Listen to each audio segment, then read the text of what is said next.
Hello and welcome to Never Mind the Bar Charts with myself, Mark Pack.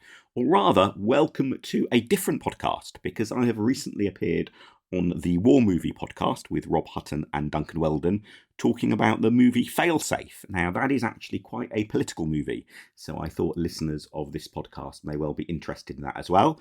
I will hand over to Rob and Duncan in just a moment, but if you do like listening to what follows, please do subscribe to their podcast called the War Movie Podcast, available in all the usual places. Welcome to War Movie Theatre, where in the event of nuclear war, we'll emit a high-pitched squeal. Today, it's significantly less than 5 minutes to midnight, as a computer error sends a nuclear bomber on a mission to destroy Moscow. Can we shoot it down or turn it around? Or will we end up being overshadowed by Peter Sellers? That's right, we're watching 1964's Failsafe.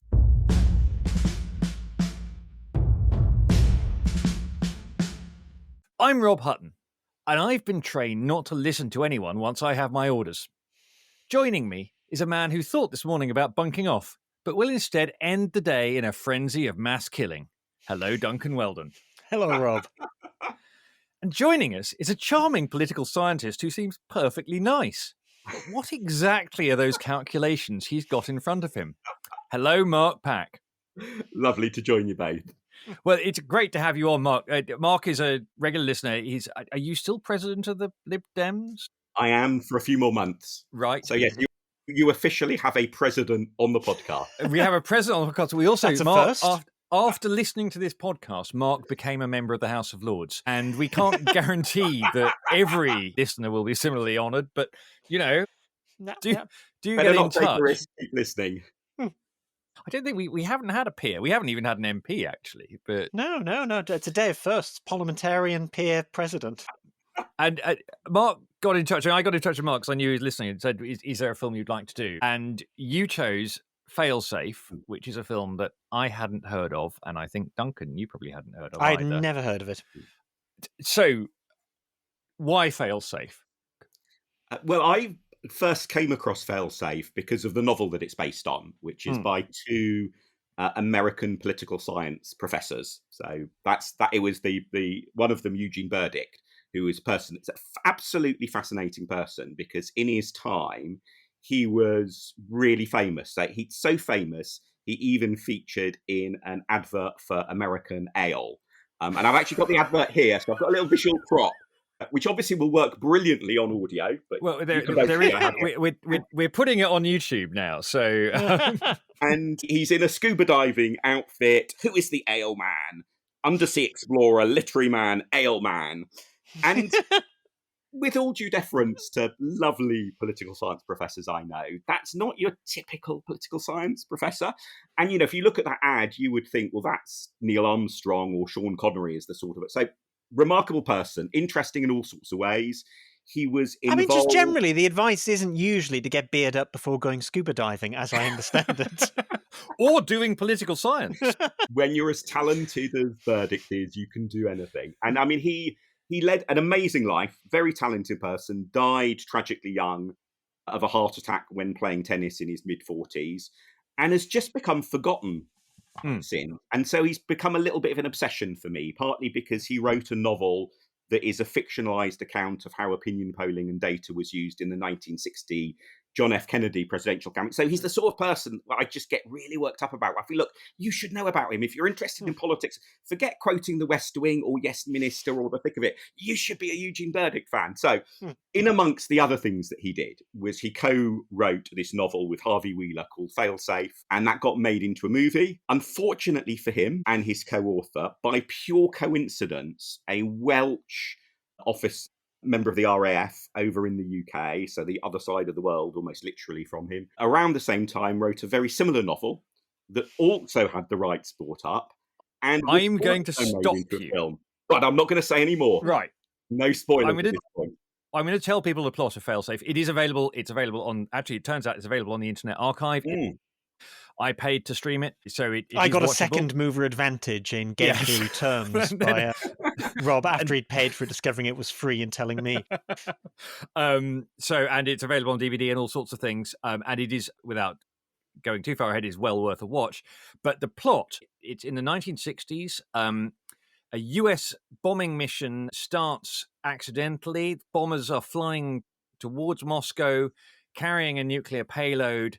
There is no way to call them back. Henry Fonda is the president who is deciding what to do. Should they shoot them down? Should they work with the Russians? Should they, as some say, take this as an opportunity to just go all in and launch a first strike? Arguing for that is Walter Matthau as a slightly mad political scientist of German extraction. Fonda, in this film, decides to blow up New York instead as a sort of gesture of good faith. That's his offer, and he sends his old college friend, General Blackie, who is very much the moral heart of the film, to do this. Now, if parts of this sound familiar from a 1964 film, it's because of the 1964 film about accidental nuclear war that most, if not all, of our listeners will have seen, which is Dr. Strangelove. I mean, I don't know, Duncan. Watching this, have you seen Strangelove? I've seen Strangelove. I've seen Strangelove multiple times, but I had never even heard of this film, and it's released months apart, is it? Yes. It seems to be. I mean, depends who you listen to. It seems to be a genuine case of sort of parallel inspiration, which is one of these things where, you know, sort of where different people who aren't in contact with each other around the world sort of have the same idea. Look, step back a second. This happens in 1998. We get two huge films, Deep Impact and Armageddon, which are both fundamentally asteroid films about an asteroid hurtling towards the Earth. And they handle it very differently, but I can see how this can happen. I've got both of the novels, and I was leafing through them last night, and it's really easy to lose track of which one of the two I you're bet. reading. I mean, they are so similar, the novels. And you know, as you say, I mean, you can have that artistic inspiration, and it's genuinely independent. There's a lovely example of this with John le Carré and Len Deighton, two espionage novelists. They have an opening paragraph each into one of their most famous books for each of them, which is almost identical. You can delete the character name for one book, insert the character name for the other, and it reads just as well. And nobody accuses them of plagiarism, because it just sometimes happens that way. But it is really spooky. It is really spooky how similar the two are. Both these books have their origin in late 1950s. Red Alert, which is the first one in print, it appears by Peter George, appears in 1958, and that's the one that becomes Dr. Strangelove. And Failsafe appears as a short story in 1959 and as a novel in 62. But one of the authors, I think probably Burdick, claimed that he tried to sell it originally in 1957. And just couldn't. But if you're sitting in the late 1950s, your nuclear war is a thing you might plausibly be thinking about. And if you're thinking, well, how would I tell a story about it? You know, an accidental start is an obvious sort of way to go. Nevertheless, if you watch it, if you know Strangelove and you watch this, really, gosh. And on the DVD, the one of the little documentaries there is on the DVD version that I have has this, I think unintentionally, hilarious moment where it's talking about this legal background, and basically the message is that, this is a coincidence, unfortunate, all got a bit messy, etc.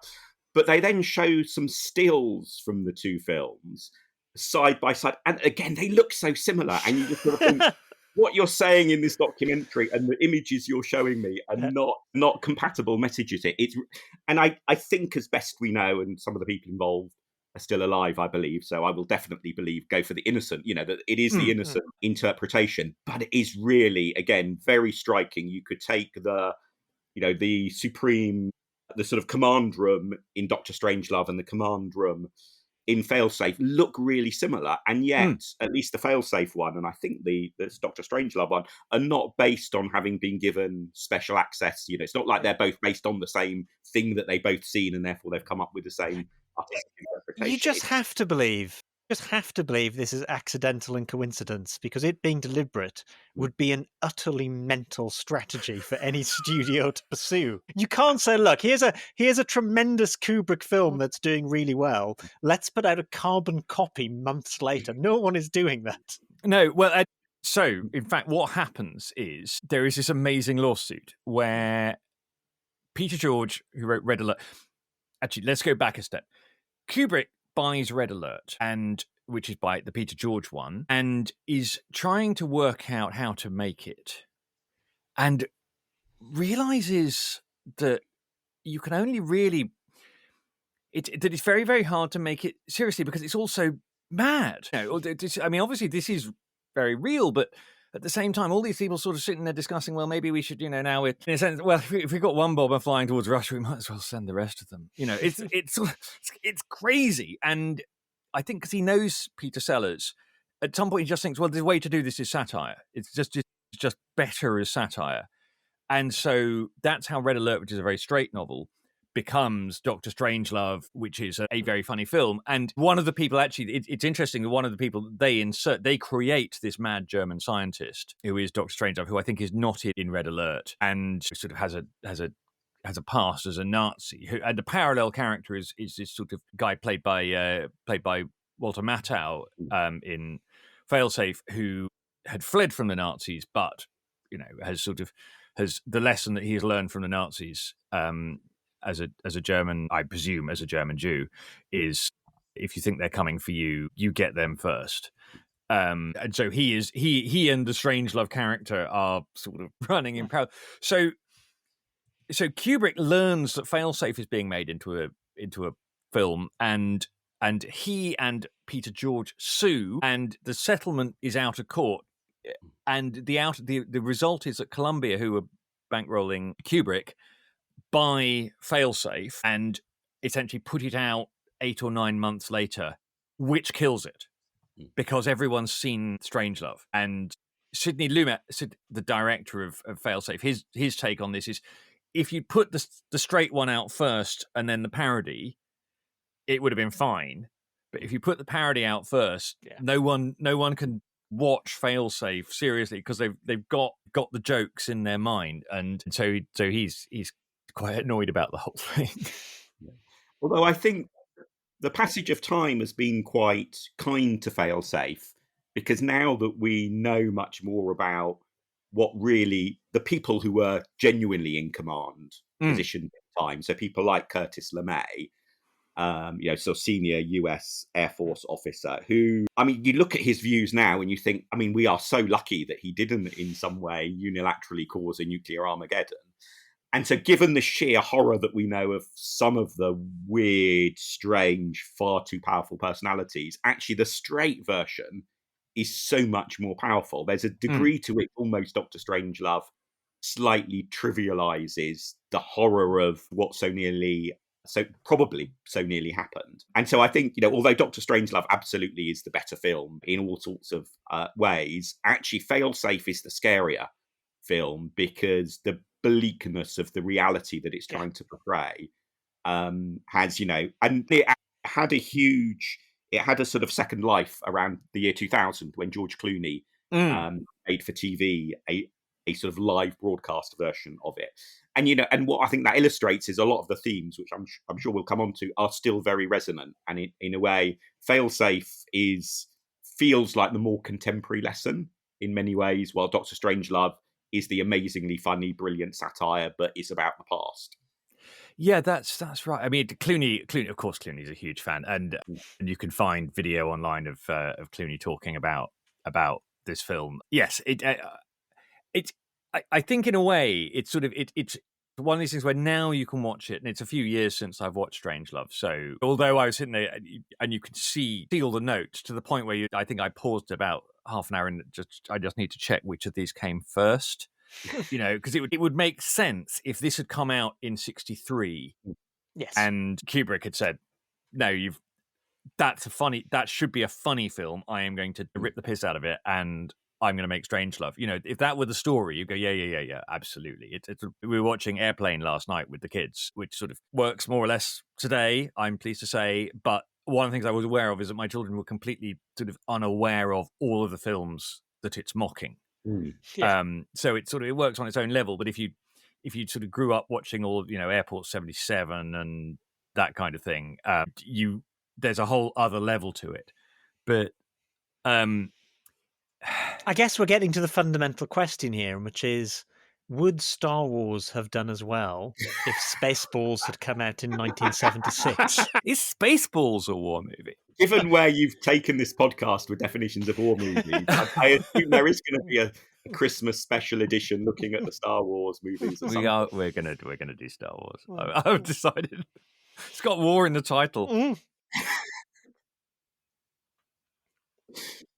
But back to the topic at hand. I messaged Rob yesterday, and obviously, whenever I message Rob about a film, he tells me I've got to save it for the podcast because he's far more disciplined than me, which is correct. But I wondered if this is better than Strangelove. Now, I haven't seen Strangelove in 10, 12 years. It's funny, isn't it? Because it's such a similar topic, and it's visually so similar. But you're right. Strangelove is a dark satire and very funny at times, whereas this is just...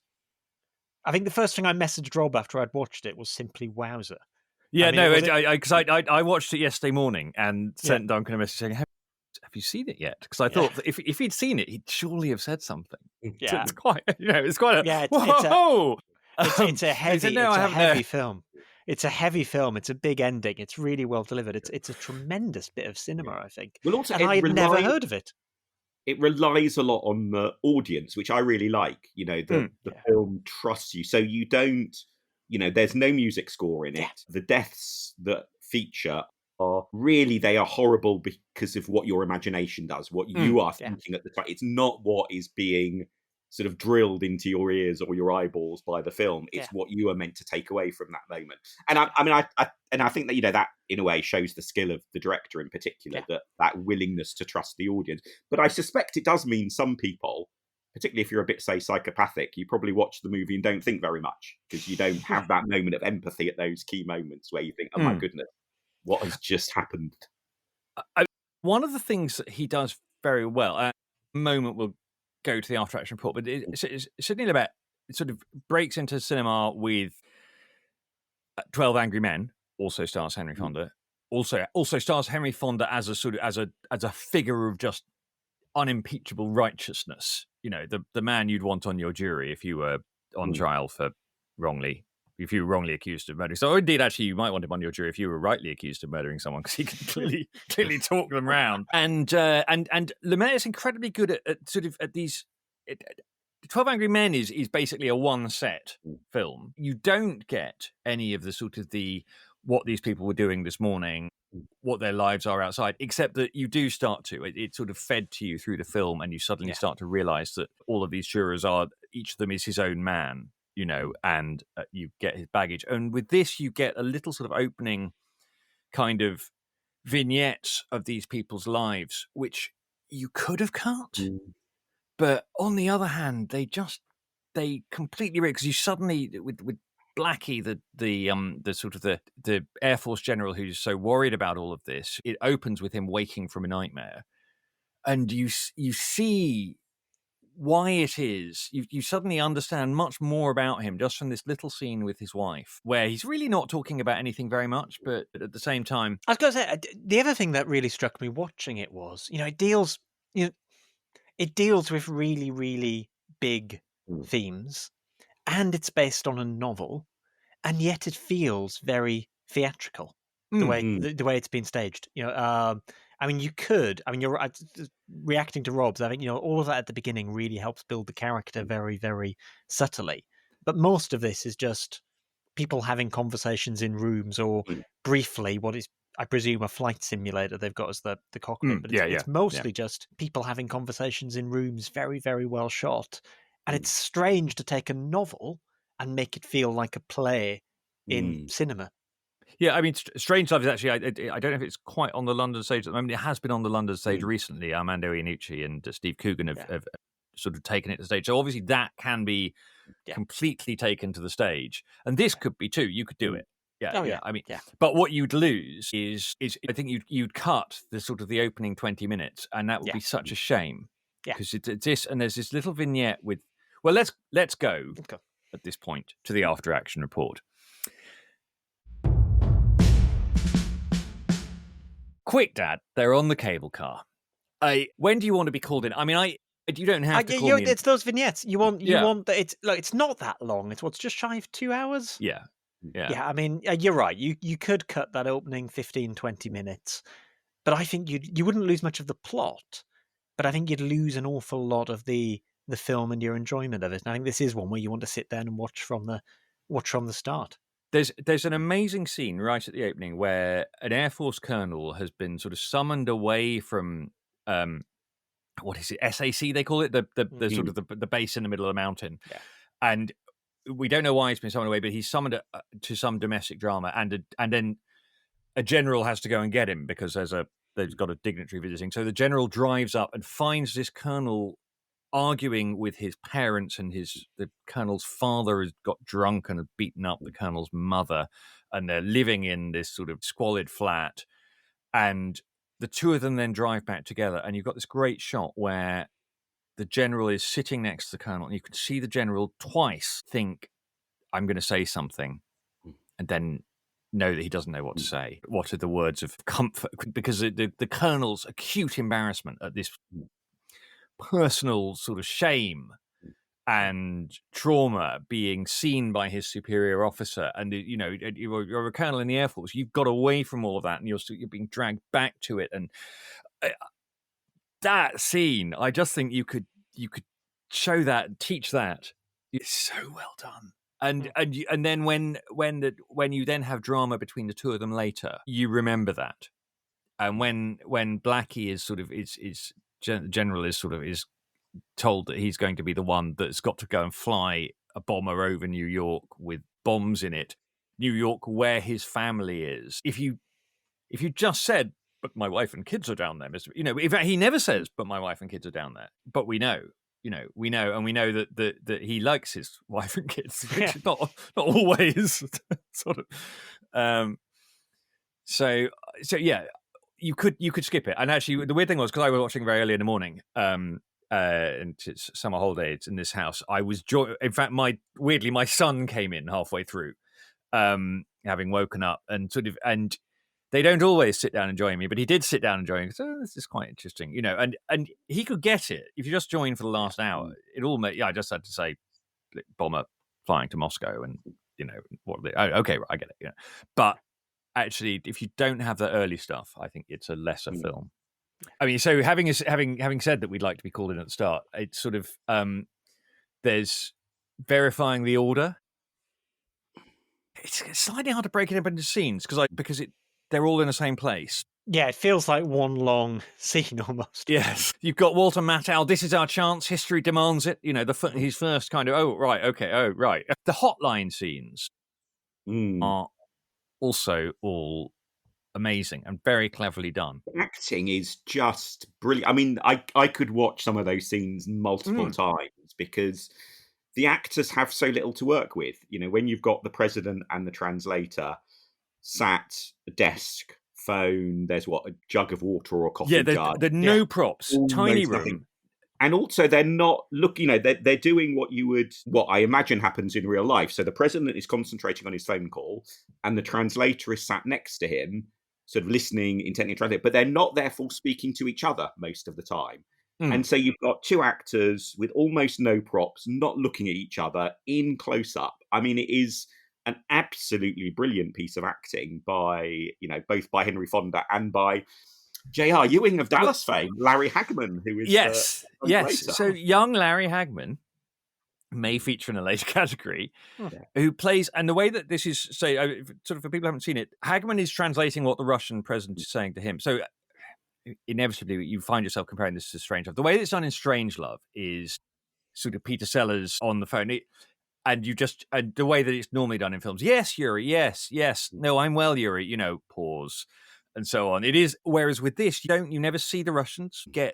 Hagman's job is to translate what the Russian president is saying in response. And so Hagman, as it were, is speaking fairly neutrally for the Russians. And so they have this odd conversation where they are talking to each other, but they're not exactly, they're obviously they're acting against each other, but it's not like, it's an odd sort of not quite confrontation. And I mean, you wonder how Larry Hagman was sold on the role, because said, look, okay, we'd like you to play in this role, There's not really going to be any props or anything. The camera's just going to be close up on you. You're not allowed to look at the other person that you're with most of the time. And you're not actually saying your own words. So you can't give, you've got to say them as low key, sort of, no dramatic pauses, no varying intonation. You've just got to be low key, consistent. Almost every ability to show any acting skill is sort of drained out of you by the setup. And yet he manages to use his facial expressions in, a way that, I had never thought of him as being such a talented actor. I also like to imagine that the story arc where Buck, the translator, does become so disillusioned by the events of the film that he goes maybe back to Texas, becomes a full-on capitalist, and he becomes JR later in his life. It's a plausible story arc, I would argue.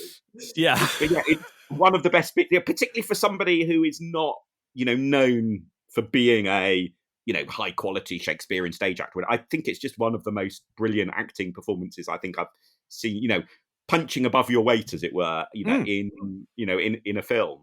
I would happily watch his scenes many times.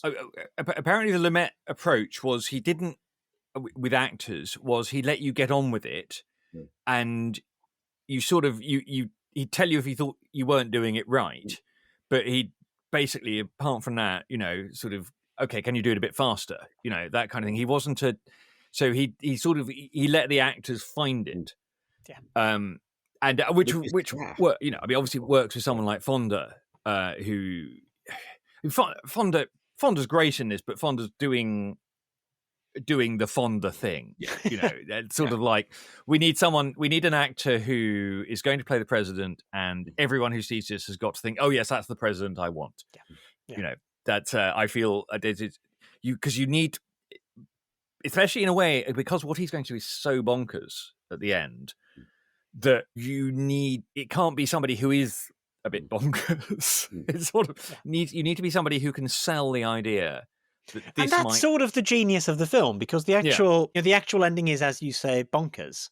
And I'm really curious, you had a son that came in with an hour to go. He thought it was bonkers. Yeah. In the cold light of day today, thinking about the film, it's bonkers.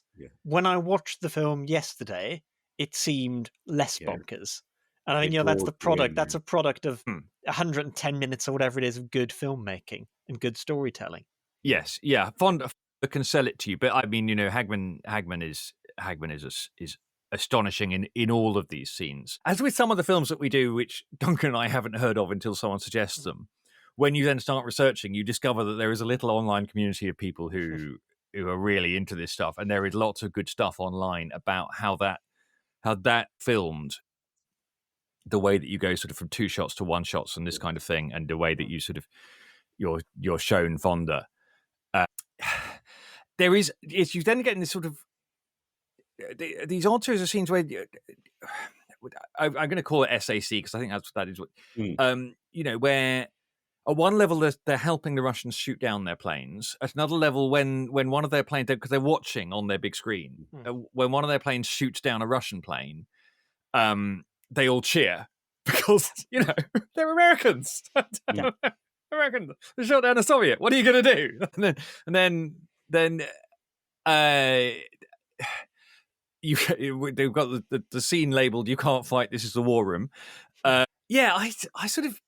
It's quite hard to pick a moment to be called in. I think that the other scene that is absolutely terrific is just towards the end, where they know basically that maybe they've got one shot, maybe they're going to be able to stop this last bomber from getting through. You've got the generals, the Russian general and the American general, having this conversation. You can hear the Russian general in that, can't you? Yes, you can. Yes, because you get the unexpected plug for modern urbanism about how the best cities are the ones that you can walk in. It's all a 15-minute cities thing. I think that scene would be slightly spoiled if you came in for it, because if I remember rightly, the photo of the Russian so American and Russian officers on the phone to each other, and the American officer, one of his assistants, brings him a file with a photo of the person he's speaking to. I think that's the only time we see a Russian in any film. So, and I think the power of that moment would be diminished if you haven't, up till that point, realised I've not seen any Russian yet. No, But it is a great scene. that's it. Yeah. And he's with his family, and again, it's the moment that's unsaid where you can see the general.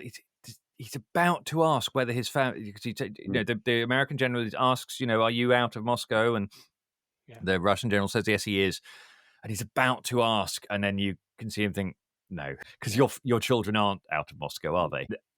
All these bits with these people sort of wrestling with these horrible, awful decisions are incredibly well done. I think you completely believe that. So you've got them chatting about walkable cities. You've got Walter Matthau standing up in the Pentagon, and he's done some calculations, and he wants to talk about how they're going to get corporate documents out of New York if it's bombed. Which is like, oh. Yeah, no, I don't think, And Mattau's sort of supposed to be the ultimate realist. On another level, you think you haven't understood what's happening at all. Yeah. And you've got Henry Fonda and Larry Hagman talking about the weather. Yeah. And all of those are believable. Just like, what do you talk about as Armageddon approaches? Oh, it was sunny this morning, wasn't it? Yeah, apparently it'll be windy later, So that's great. That's great. But yeah, I think it's worth, this is a film it's worth watching from the start. 100%. Although I must say, the opening dream sequence, I'm a huge fan of the film. I'm not nearly as keen on it as either of you are. So I guess if anyone is listening and decides to start watching it, and that initial scene puts you off, I would say carry on. It's well worth pushing on. I think in the book, the dream sequences with the bull work a lot better because there's much more space for the characters to sort of be fleshed out. But I don't love the bull, but I love the talking. I think the stuff with talking to his wife and all of that works. And just tucking the sheets on the bed for his kids. It just that you need that sense of how much he loves his family for the horror of what he does and what happens to him at the end. And you don't know that he's an Air Force general. I mean, obviously, anyone listening to this will know he's an Air Force general until he opens it. He's just a man waking up in New York after a nightmare, and he's got to go to work, and then. And he's discussing whether he will go to work, and maybe he should just, and then he opens his wardrobe, and there's all of these Air Force uniforms, and he's, oh, right, and actually that way round, sort of, he's just presented to you as a bloke in his pajamas, which we all are. That is really cleverly done, which takes us quite neatly to She's Not So Dumb. Are there women in this film? To which the answer sort of, yeah. Well, the first proper dialogue is from a woman, isn't it? Because you've got the crowd cheering with the bull dream sequence. You've then got Blackie's heavy breathing as he wakes up from but actually the first dialogue is from his wife, and then you've got the scene where he goes to the airport where he doesn't talk to anyone. The next scene with people talking, which is the overrunning sort of late night dinner party. Again, it's a woman who speaks. So it gets off to a strong start with female characters, even if it does fade somewhat. Well, I mean, there's more women in it than there are in 12 Angry Men.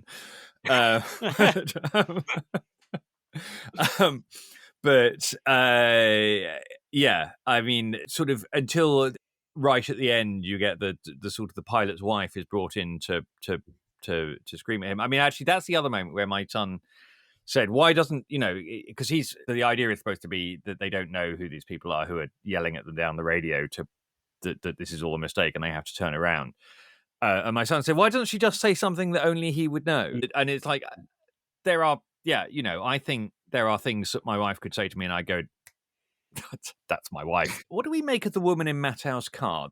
That's the one bit of these opening sequences that I didn't think I quite understood. There's this sort of woman who obviously sort of is hoping to seduce Matthau after this late night. But I mean, who has the energy at sort of at after 6 o'clock in the morning after an all-night dinner party? And he says, I'm not like you, because she's sort of... What is going on there? Does anyone have a view?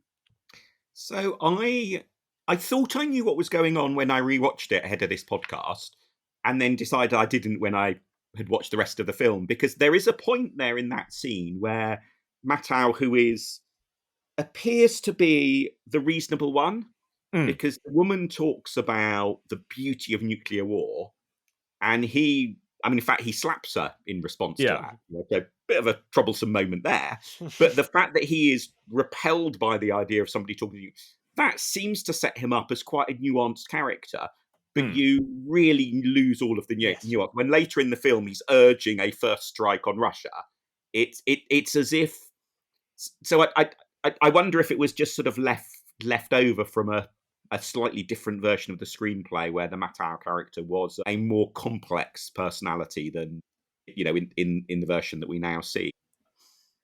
It's also odd because I don't think it's, again, I tried to find the scene in the novel, and I don't think there is a scene like that. I think that is a creation purely for the film.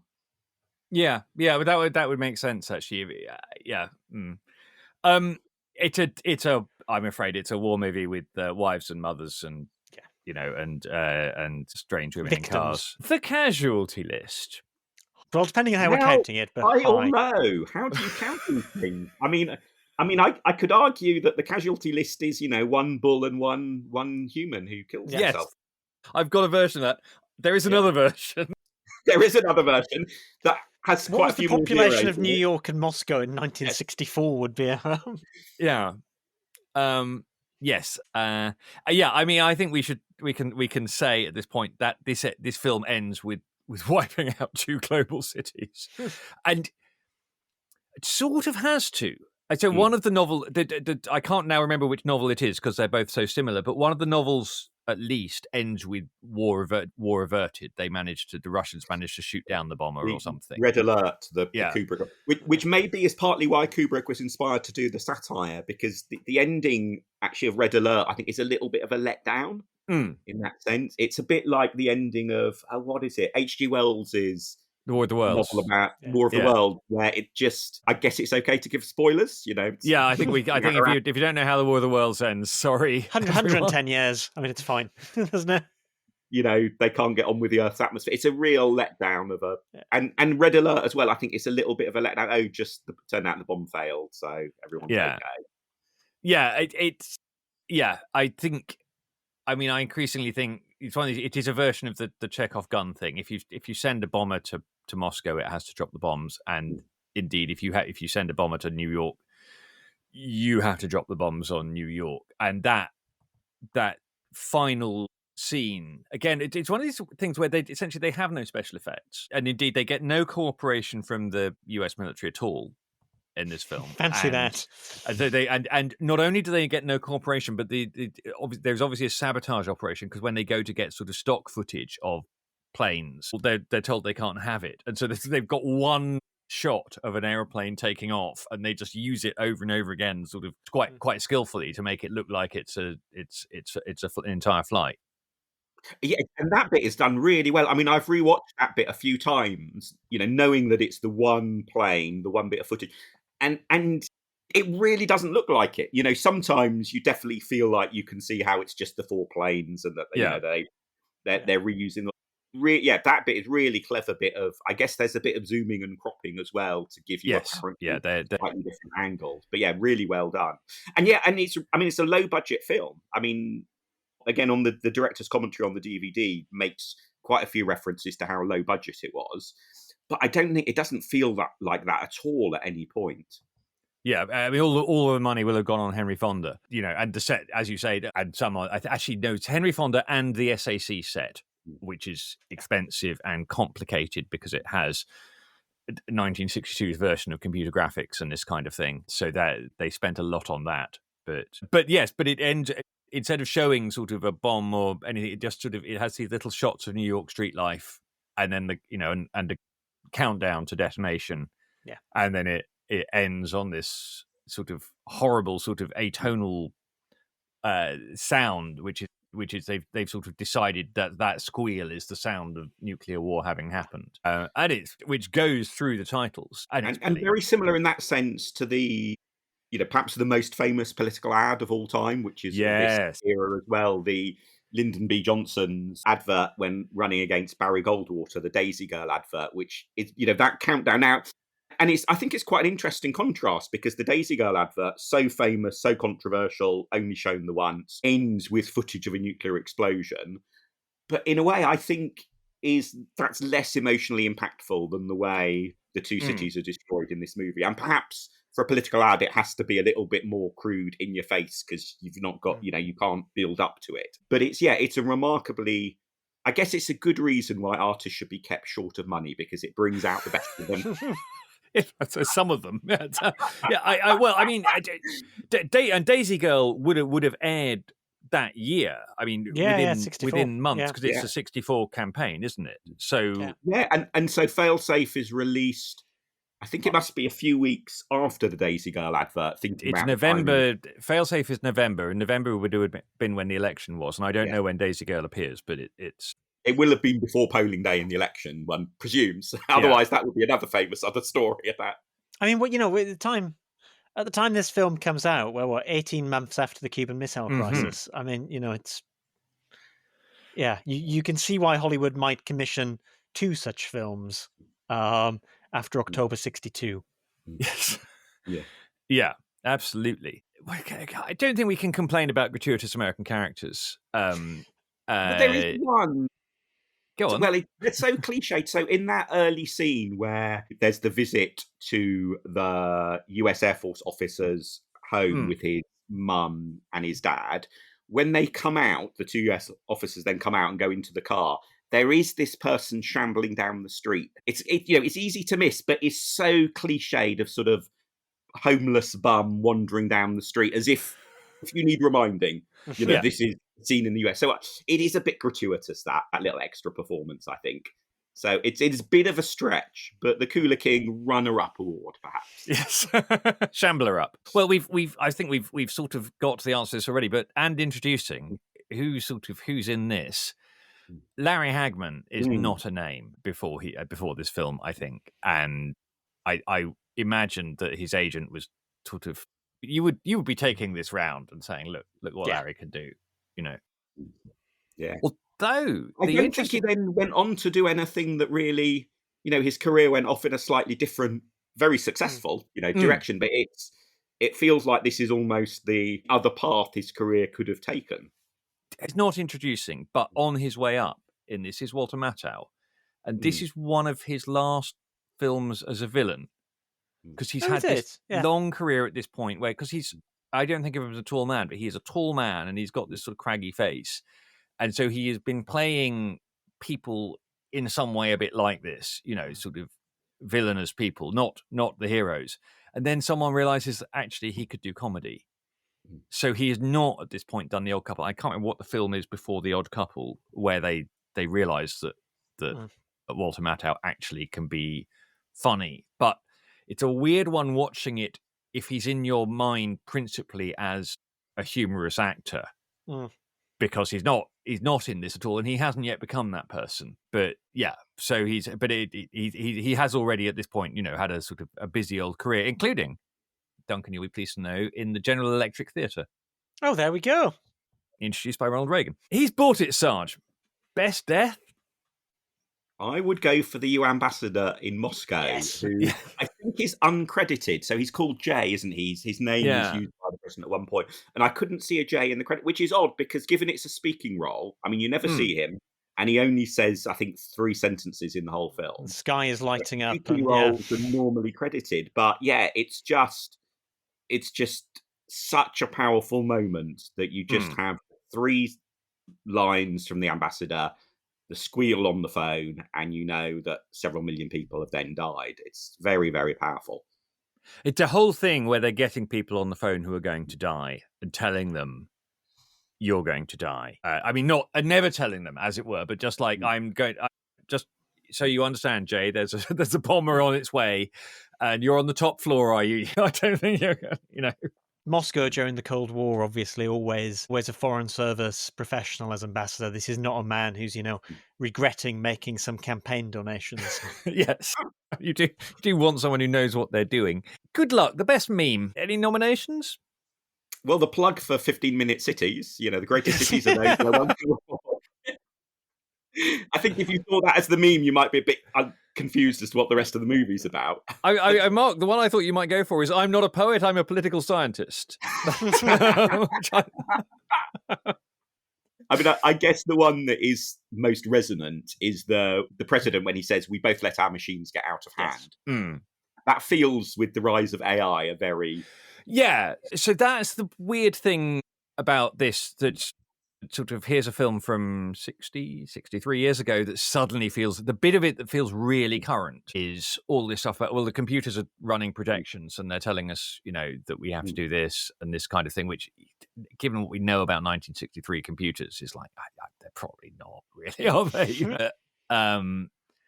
But now it feels very current now, when we've got, this sort of, these computers that we're trusting, even though we can't really trust them. Sort of, they're making stuff up the whole time. So yes, that's a sort of, that's a weird echo back. Stiff it up a lip. I mean, I think it's got to be the Russian rep to the UN in New York, because it's just completely, I mean, you just think, pity this poor chap. So the plan is, the US president is going to demonstrate to the Russian president that he's genuinely remorseful about a whole load of Russians having been killed by him. And his plan to do that involves him killing the Russian rep to the UN in New York. And you just think, that Russian rep would say, look, Mr. President, Premier, I understand we need to do this. But the best way you can be sure, Premier, that the US president has done what he's promised is if maybe I just travel a little bit outside of New York and find I'll watch. And you sort of think,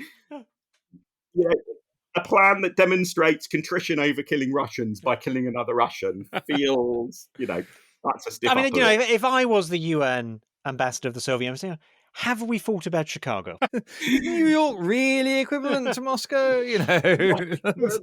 Well, and indeed, Blackie going off to bomb, to kill his family, and Fonda. It has to be said as well that Fonda never refers to this, but the First Lady is in New York, so Fonda is absolutely sending a bomber, to finish off Mrs. Fonda. It's all quite stiff upper lippy, it has to be said. Nastiest Nazi. I mean, the Russians aren't really bad in this, No, given how little we see of them, they're humanized to quite a significant extent. And I think, deliberately, particularly given the number of people involved in the film in some way with sort of left of centre political views, the number of people who have been blacklisted who are involved in, I think it's deliberate that the Russians are humanized. The screenwriter is blacklisted. I mean, I don't think this film works if the Russians aren't humanized.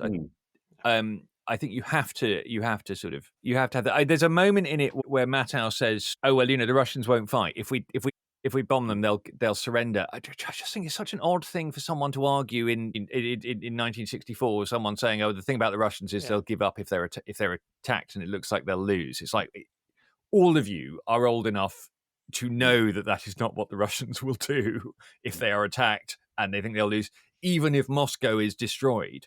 We know what the Russians, we know that the Russians will fight. Though he does have other comments, which I do think do more neatly just classify him as the nastiest Nazi, don't they? Because, like when he says, those who can survive are the only ones worth surviving. I mean, that's pretty... And I do, I mean, I wonder whether somebody would sort of dare quite put the same words into his mouth about the Holocaust now, because it is pretty problematic when he says, how long would the Nazis have kept it up, General, if every Jew came after had met them with a gun in his hand? I mean, victim blaming is never a non-problematic thing, and to be doing that back, so he does come over as a pretty darn unpleasant character. There is, as you mentioned earlier, there is the hint that he is Jewish. I think in the book it's made explicit that he is Jewish, but I mean, he being trying to talk rationally about having millions and millions of people dying and somehow there being an outcome from that in which you're the winner. I think that's a fairly uncontested prize. And he's the weakest element of the film, I think. I see what role he's trying to serve in the film, but he's done almost so cartoonishly at times in his views and his arguments that I think it's the one thing that detracts. He feels more like a character from Strangelove than a character from this. But isn't that because the Herman Kahn, who's the real person that he's based on thermonuclear war and all, yeah. I mean, one of Kahn's quotes was, if 180 million dead is too high a price to pay for punishing the Soviets for their aggression, what price would we be willing to pay? I mean, is that not your cartoonish brought to? So maybe that's the problem, is that you say he's implausible because he's actually being based on real people who slightly scarily were as implausible in reality as, Again and again, you circle back to why Kubrick thought this only works as satire. These people are too nuts to be serious somehow. But yeah, so I mean, talk more about Herman Khan if you want. Well, I mean, I think the other thing about Khan is that for all that he is this horrific character, where you look at some of what he said, and you think, I mean, he or defenders of him would say, but in a world in which nuclear weapons exist, what other way is there of thinking about these things? You know, he is in a way a sort of cartoonish extreme character, but it's in a context in which, unless you're just gonna sort of run away screaming and hide under your bed, you know, this question about, well, if one side launches nuclear weapons, would you retaliate or not? You know, that was a real thing. And I mean, I think what's interesting is what we now know is how dove-like even the coldest of Cold War warriors were. So we now know that the instructions that, for example, Margaret Thatcher left, you know, the sealed envelopes that every British Prime Minister writes, the instructions she gave the British nuclear submarine force was not to retaliate, that if Britain was wiped out by a Russian attack, to not retaliate. We know that Ronald Reagan, I mean, his proposal to Gorbachev in one of their summits to try to remove nuclear weapons was more dovish than the dovish of dovish Democrats. I mean, no Democrat politically would have been able to survive getting anywhere close to the sort of disarmament proposal that Reagan offered. And so, you know, you do have these people who, for all of their sort of quite hardline anti-communist, in that horrific scenario of thinking through what does a nuclear holocaust really mean, you know, their thought processes went in all sorts of unexpected and, in a way, extremely humane direction. So the problem here is, in a way, not the film or the character. The problem here is reality. Reality is just grimly and strange and horrific. Khan is slightly unusual in being a physicist.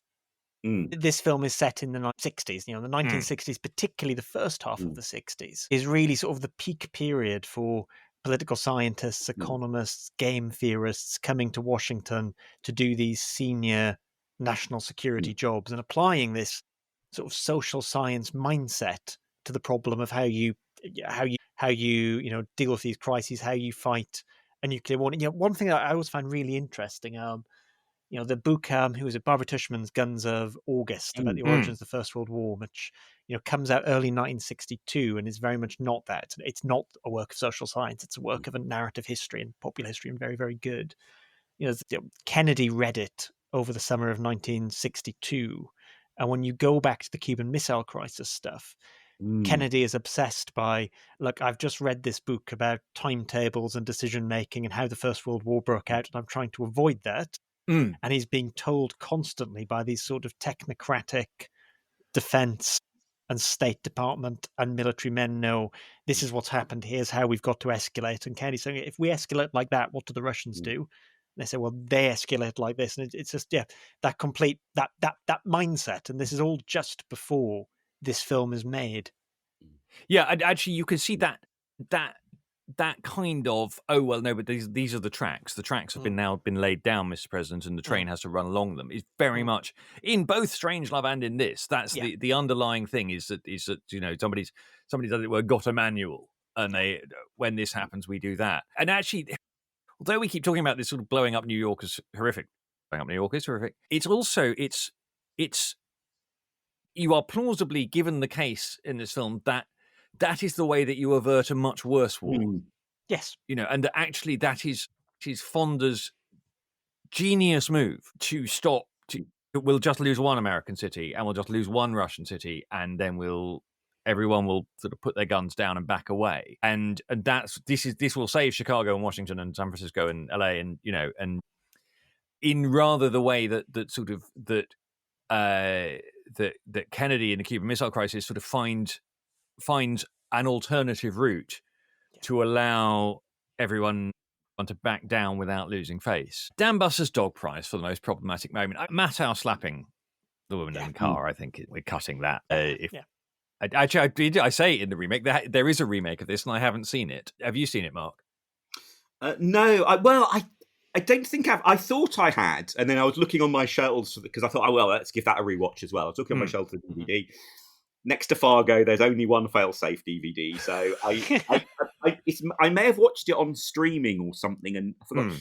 but it was done live. It was, it was sort of done as an anniversary thing in the style of old school TV. So it was done as I think if it was done live from a sort of TV studio, I can't imagine you wouldn't have a scene with a car.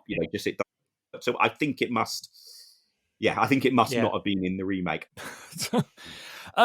Loose Lips, best lines. I love the politician. Obviously there were quite a few politicians, but the one who is known just as Congressman Russ Goob, I don't think we ever even get his first name. He's a politician. Politician is his first name. His line: "The only thing everyone can agree on is that no one is responsible." This is your political soundbite for the ages.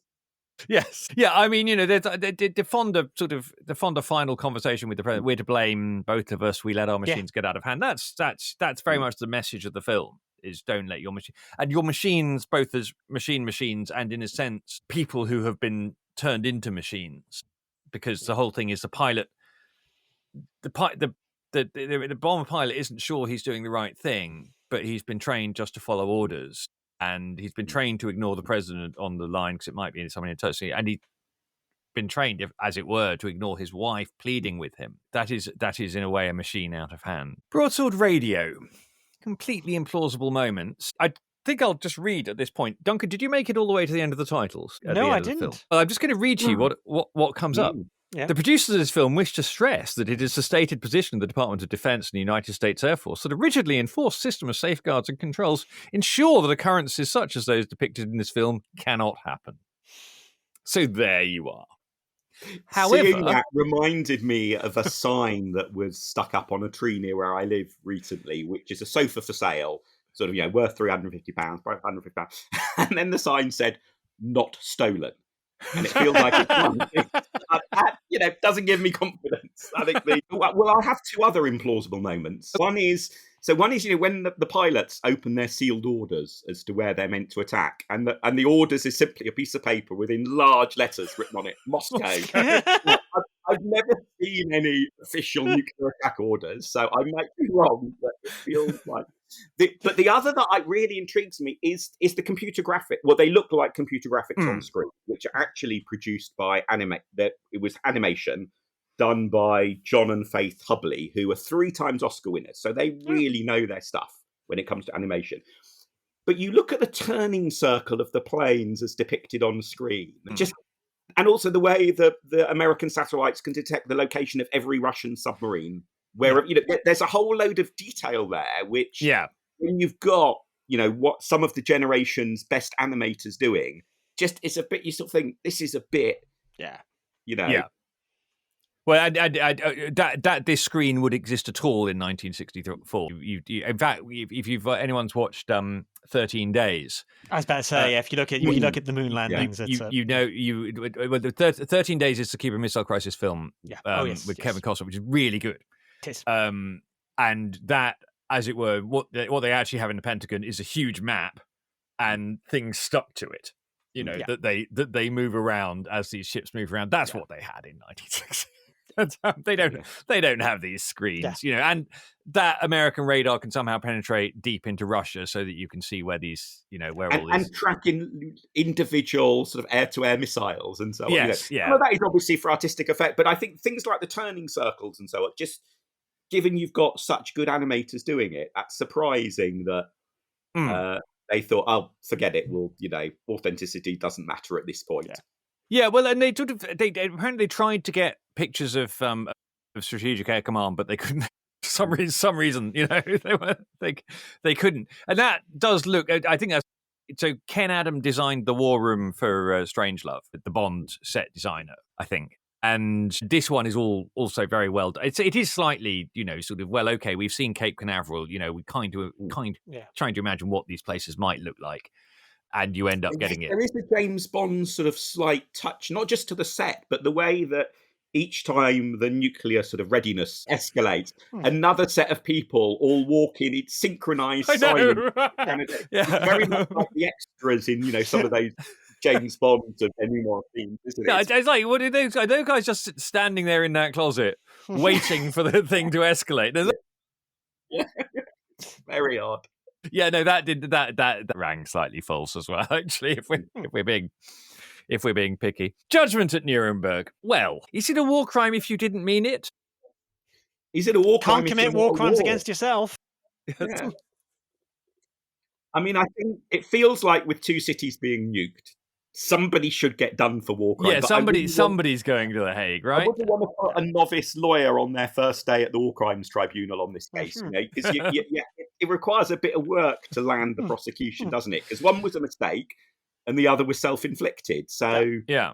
there's a bit of a defence there, but surely that we've got to find something to get somebody for. I'm not sure that the Americans subscribe to the International Criminal Court when it comes to their own people, so maybe it's fine. Duncan, is this the operation that changed the course of World War III? It's what I find interesting about it is this is, and Strangelove in its own way, this is a very early mid-60s film, clearly based on a novel written in the 50s, because it's 10 years later.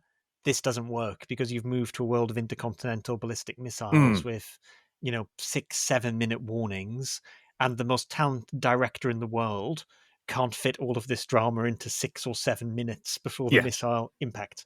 We're still in the world of the weapons being delivered as they were, at the end of the Second World War by dropping them out of a plane, and that's what gives you the space for this drama. There's a bit. I will plug the book. Yeah, I've got a bit about the bomber gap in the book and perceptions, and roughly at the time that the bomber gap is the one that comes before the missile gap. So the bomber gap I find absolutely fascinating. So it starts in 1954 with what can only be described as a really poorly sourced piece, which looks to be writing about rumors rather than something in Aviation Week, which says that the new Soviet jet bomber, the M4 Bison, will be capable of taking off in the USSR and delivering a nuclear attack directly onto American cities. I want to be absolutely clear, at this point, there is no evidence this is true, other than it's in Aviation Week.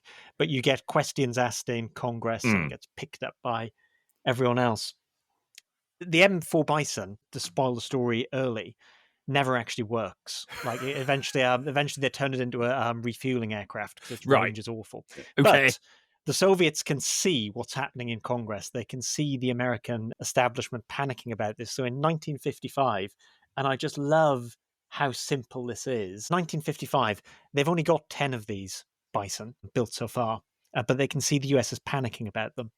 So at the big victory in the Great Patriotic War parade, they get the 10 Bisons to fly over, circle around, and fly over again.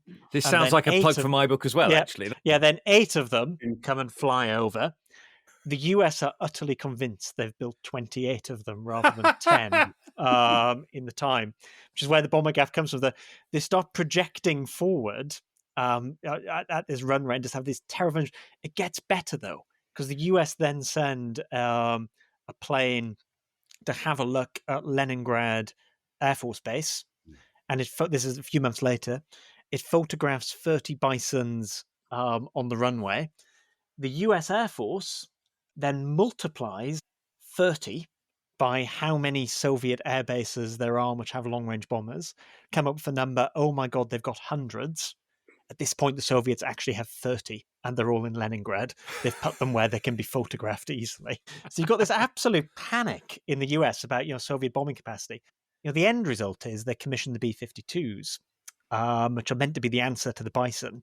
The Bison never actually exists as a long range bomber. It's just not up to it.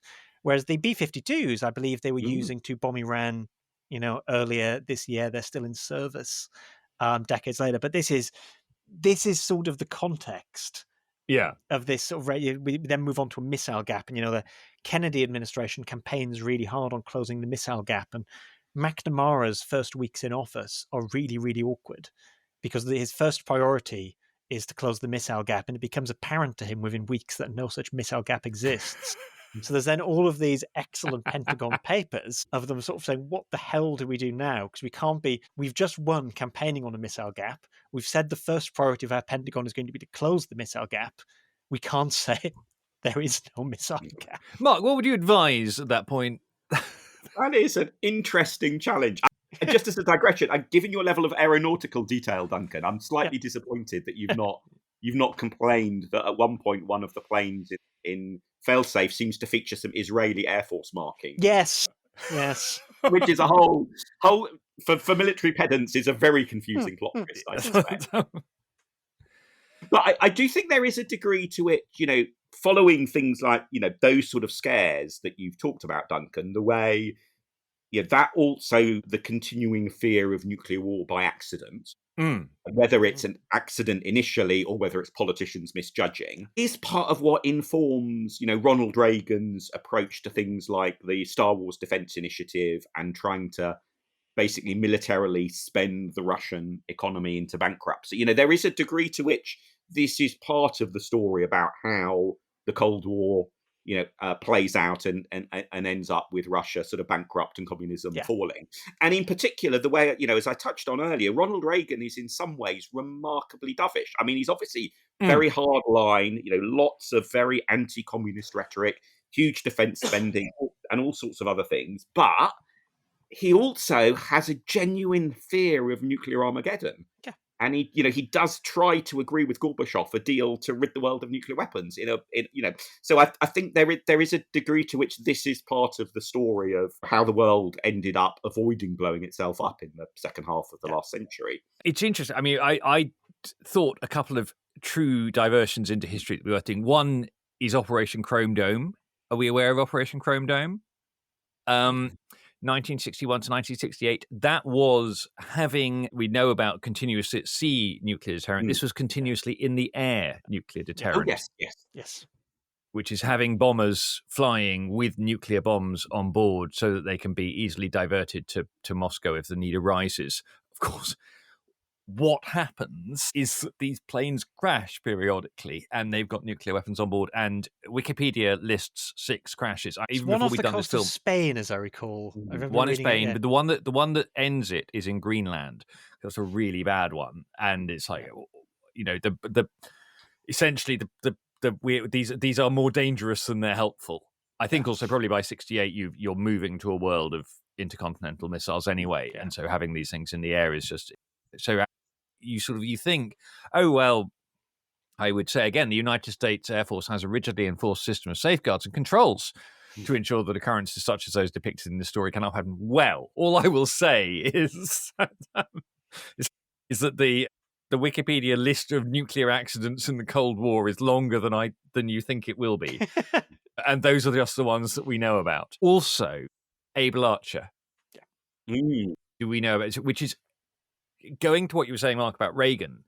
Although you're right, Reagan actually, is a leading force for disarmament. That's not the extent to which this is poorly understood by his opposite numbers is really important.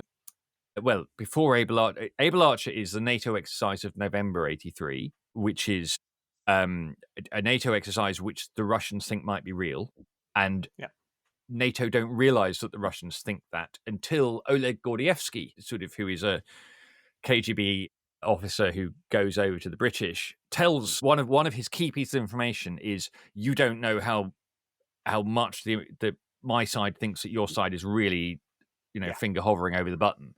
And once Reagan and Thatcher understand that really informs how they deal with the Gorbachev. They hadn't grasped that because it just seemed bonkers.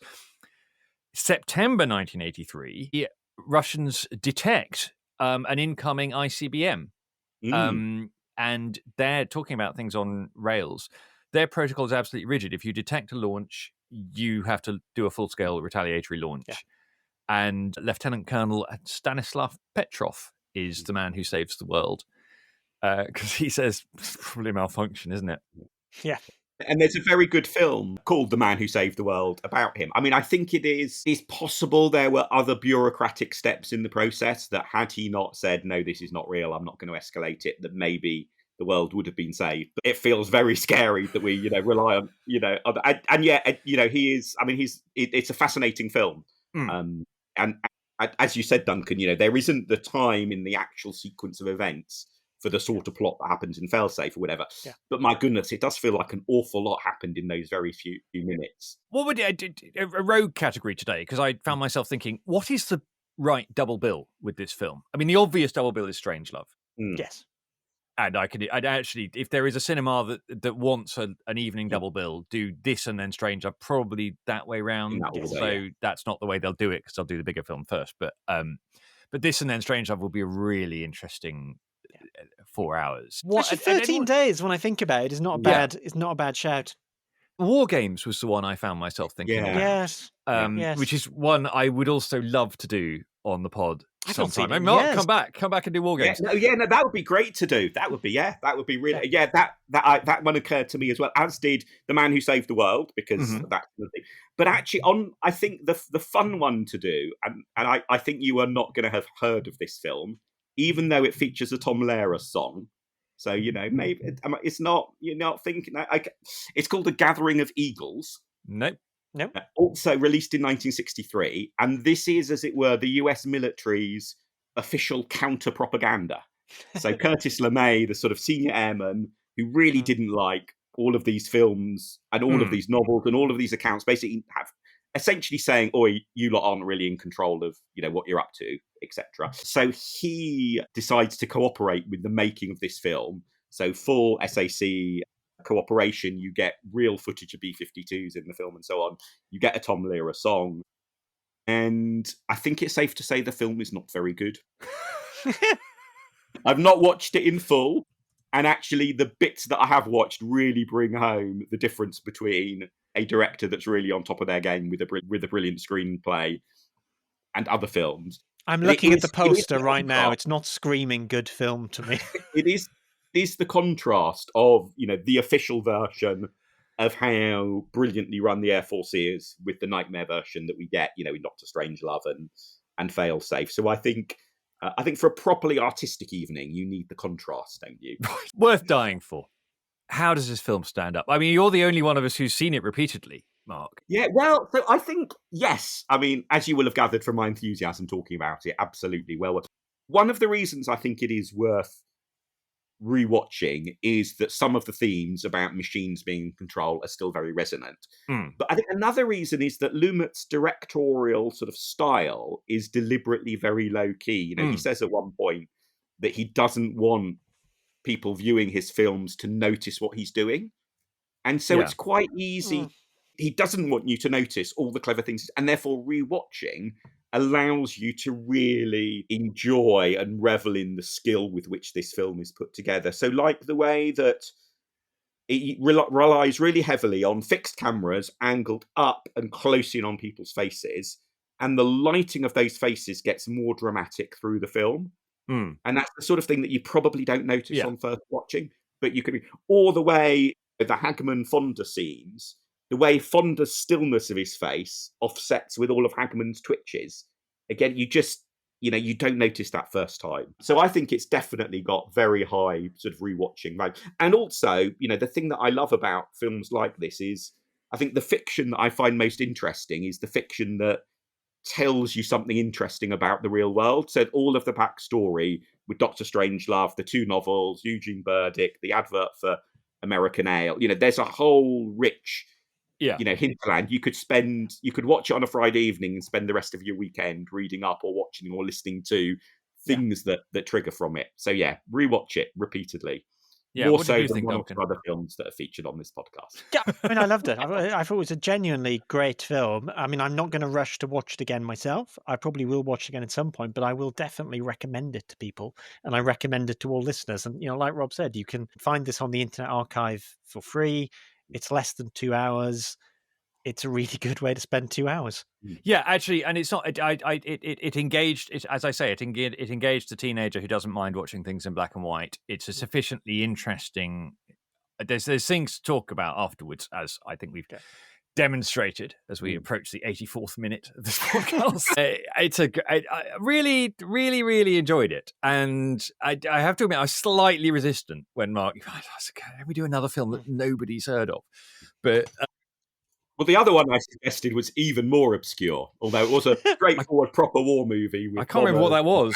Like Russian front. It was a battle on the scene from Barbarossa from earlier, the German invasion of Russia, which is a great film for all sorts of other reasons. Well, come back. You can come back. But no, I really, really, really enjoyed it, and I'm really glad I've seen it. Both as a bit of Cold War history and as a movie in its own right.